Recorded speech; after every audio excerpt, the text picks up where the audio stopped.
Citizenship amendment जो पहले bill था और अब एक्ट बन चुका है, कानून बन चुका है, उसकी संगीनी से तो आप सब वाकिफ़ होंगे और गुज़िश्ता सच्ची बात के एपिसोड में उसकी तफसील भी गुजर चुकी है कि वो मुसलमानों को इस मुल्क से भगाने और दरबदर करने की कितनी संगीन साजिश है।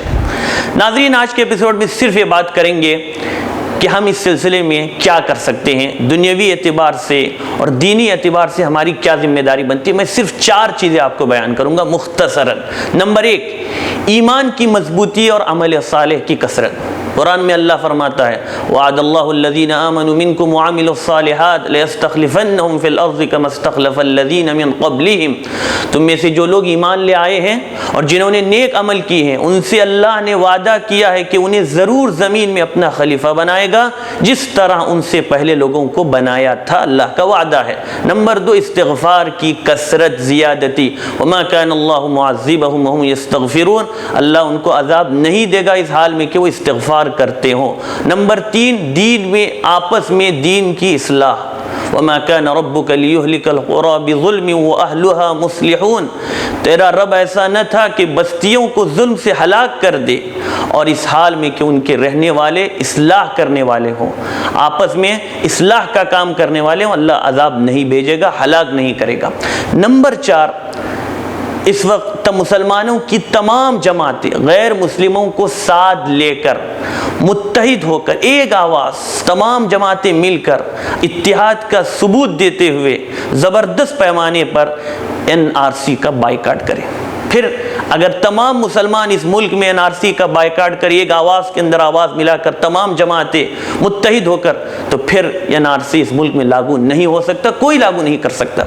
एक गैर मुस्लिम IAS ऑफिसर ने भरे मजमे में कहा, जिसकी वीडियो सोशल मीडिया में भी वायरल हो रही है, कि मैं NRC के कागज़ जमा करने वाला नहीं हूँ, चाहे उसके लिए मुझे जेल जाना पड़े।